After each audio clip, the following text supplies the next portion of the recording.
कहानी का नाम ऑर्डर वाली बहू। फोन रखकर मैं सिर पकड़कर बैठ गई थी। ऑफिस के लिए बिल्कुल तैयार सुनैना मेरे माथे पर बल देखकर ठिठक गई। पूछा, क्या हुआ माँ? किसका फोन था? रमाबाई नहीं आएगी। ओह, ये भी अन मौके पर धोखा देती है। वे फिर वापस मुड़ गई। बोली, माँ मैं लेट हो रही हूँ, निकलती हूँ। आप बिल्कुल परेशान ना हो। परेशान कैसे ना हो? कितने दिनों बाद मैंने अपनी सहेलियों को लंच पर बुलाया है। अब कहाँ मैं किचन में खड़े होकर ज्यादा देर तक खाना बना सकती हूँ। ओह, अब क्या करूँ? डोंट वरी माँ, आप किचन में मत जाना, मैं सब मैनेज कर दूंगी। बाय माँ। कहते कहते वो घर से निकल गई। मैं सिर पर हाथ रख बैठी रह गई। स्पाइन की कुछ समस्या के कारण कमर दर्द रहने से मेरा किचन में ज्यादा काम करना छूट गया है। रमाबाई ही खाना बनाती है। मेरे पति अजीत और बेटा अमन तो टूर पर गए हैं। हम सास बहू ही आजकल घर पर हैं। तो मैंने अपनी फ्रेंड्स को आज घर पर बुला लिया था। अब अब हम पांचों फ्रेंड्स अपने अमन और सुनैना के विवाह के बाद आज ही मिल रहे हैं। अमन के विवाह को 4 महीने ही हुए हैं। यही मुंबई में ही दोनों जॉब करते हैं। मुझे सुनैना अच्छी लगती है। मुझे ऐसी ही तो बहू चाहिए थी, हंसमुख, हमें प्यार करने वाली। बस सुनैना का किचन में जाने का मूड नहीं होता। हफ्ते भर तो ऑफिस के काम रहते हैं। वीकेंड में वो आराम के मूड में रहती है। स्वाभाविक है। मुझे इससे कोई शिकायत नहीं। मैं पारंपरिक सास की तरह अपने बेटे बहू पर कोई बंदिश लगाना ही नहीं चाहती। बच्चे हैं, उनकी भी लाइफ है। उन्हें अपनी मर्जी से जीने का पूरा हक है। मैं तो कई बार ये सोचती हूँ कि अगर कामकाजी बहू किचन में घुसना ना चाहे तो बुरा क्या है। सास बहू का कैरियर, उसकी डिग्रियों का महत्व क्यों नहीं समझती। बेटे ने डिग्री ली है तो बहू ने भी मेहनत से अपना कैरियर संवारा है। बेटा छुट्टी वाले दिन पूरा आराम चाहता है तो कामकाजी बहू को भी तो आराम की जरूरत है। घर के कामों का विकल्प हो तो बहू को ही क्यों किचन में जाने के लिए बाध्य किया जाए। खैर, अब तो ये सोचना है कि क्या करूं। सुनैना को देर हो रही थी, वे निकल गई है। मैं किचन में कुछ बनाने भी लूंगी तो खड़े होने से मेरी तकलीफ बढ़ जाएगी, दर्द शुरू हो जाएगा।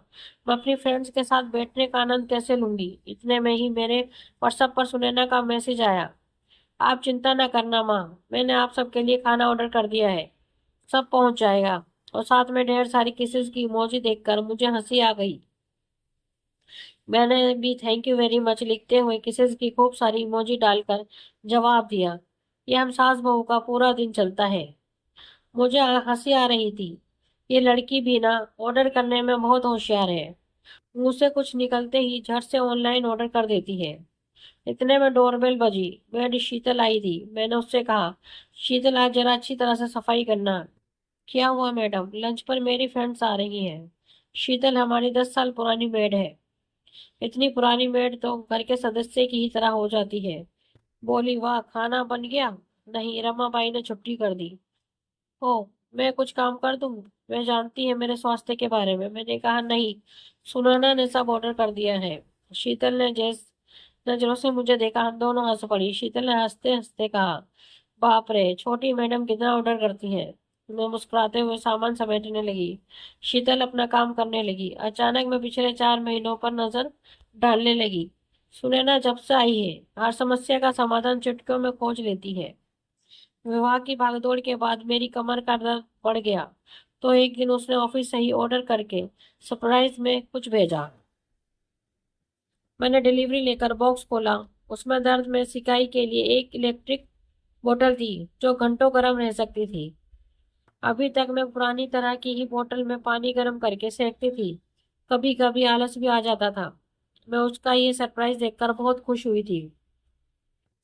मैंने सुनैना को थैंक्स कहने के लिए उसी समय फोन किया था तो हंसी थी।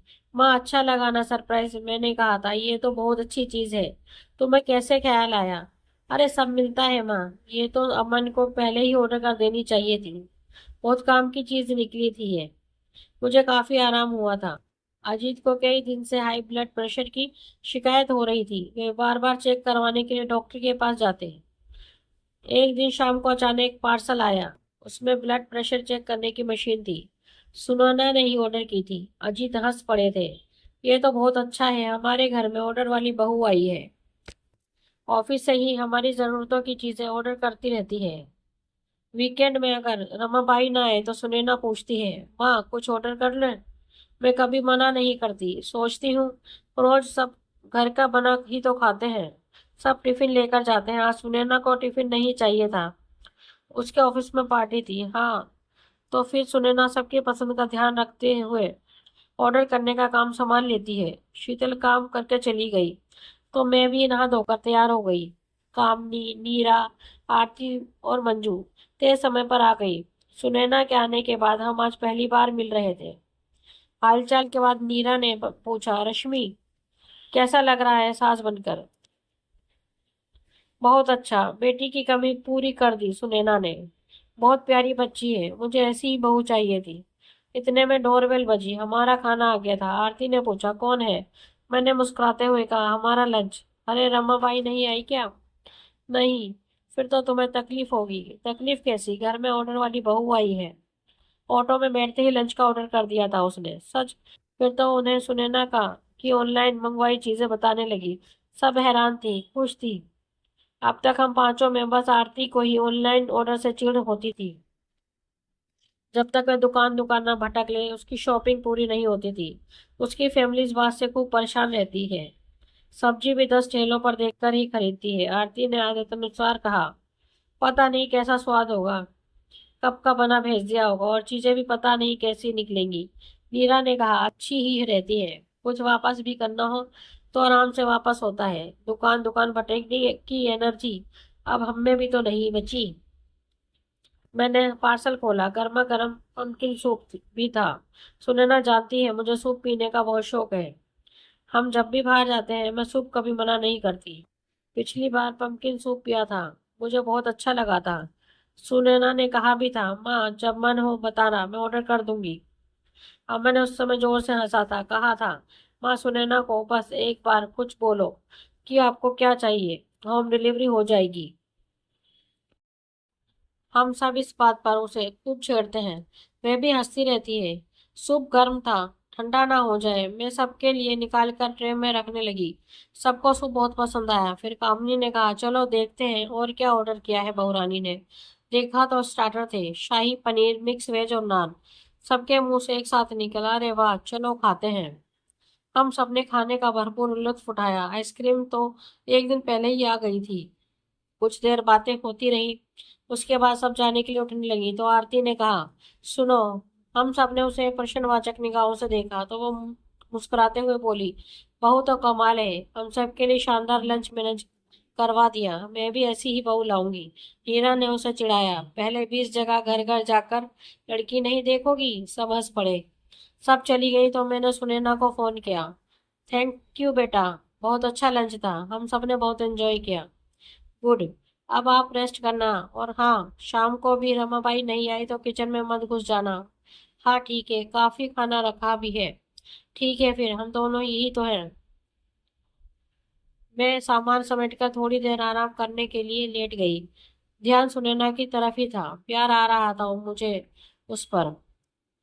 नई तकनीक का लाभ उस सबसे ज्यादा इन बच्चियों को ही हुआ है शायद। घर में कोई किटकिट नहीं, प्यार और शांति ही तो चाहिए होती है। मॉडर्न टेक्नोलॉजी का फायदा उठाकर आजकल की ये कामकाजी बच्चियां घर बाहर सब मैनेज कर तो लेती हैं। फिर क्यों पुरानी लीक पर अड़ी सांसें खुद को नहीं बदलती? घर के कामकाज का रोना रोकर क्यों गले मचाए रखती हैं? इन बच्चियों को जरा सा प्यार सम्मान मिल जाए तो कैसी खिली सी रहती हैं। और यह भी तो कम बड़ी बात नहीं कि सुनैना को ऑफिस के काम करते हुए भी घर के हर सदस्य की जरूरत का ध्यान रहता है। गर्मी, सर्दी, बरसात, पीरियड के दिनों में महानगरों में आना जाना, फिर दिन भर ऑफिस में काम करना आसान है क्या? मुझे तो लगता है घरों में ज्यादातर कलहों का कारण सास की पुरानी सोच ही है। मतलब ये कि बेटे की शादी के बाद बदलने की जरूरत बहू को नहीं, सास को ज्यादा है।